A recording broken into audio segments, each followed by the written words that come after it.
السلام علیکم ورحمت الله وبرکاته. محترم ورونو، په دې هیله چې جوړ به یاستئ. نن د استشهادي عملیاتو په باره کې تاسو ته یو څو خبرې کوم.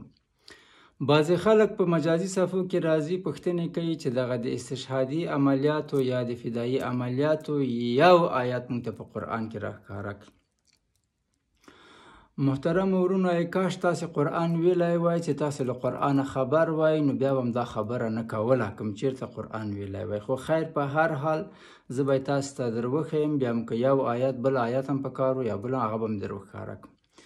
الله جل جلاله په قرآن کې په سورت توبه کې فرمایي: بسم الله الرحمن الرحیم، ان الله اشترى من المؤمنین انفسهم. الله جل جلاله اشترا اخلی من المؤمنین لمؤمنانو، بل ارچانه نه، لمؤمنانو نه، انفسهم د دوی ځانونه، و اموالهم یعنی ځان چې اوس که واخیستې مړ څه خو مال هم پاتې کېږي، نو الله جل جلاله وایي چې د دې مال چې تی لري د دې اجر ثواب دې هم په ما ده، دا هم دسکه اخلم.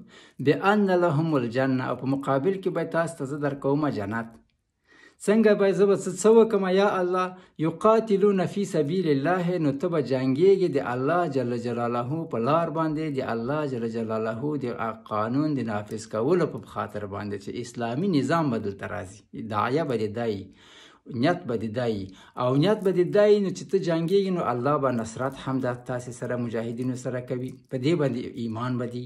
ښه داسې وجنګېږم و داسې به جنګېږي. ښه نور څه وکړم؟ نور به داسې جنګېږي چې فیقتلون و یقتلون، چې وزن به او مړ کېږي به، بیرته به کور ته نه راځي. فیقتلون و یقتلون، چې مړ کېږي به، وزن به او وژل کېږي به، بیرته به نه راځي.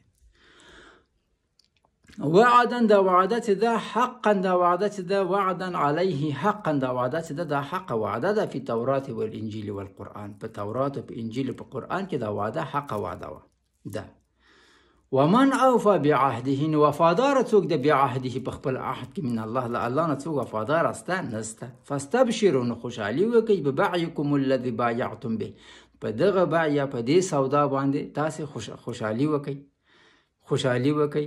وذلک، نو چا چې دغه سودا وکړه، دغه لویه سودا چې چا وکړه، وذلک دغه یعنې د ذلک د مخکې د خبرې ستیرې سولې، چا وکړه، هو الفوز العظیم، لویه کامیابي د دغه سړي په نصیب کې ده.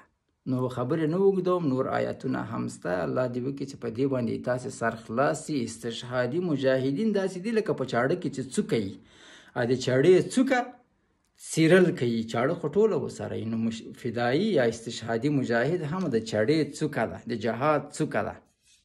السلام علیکم.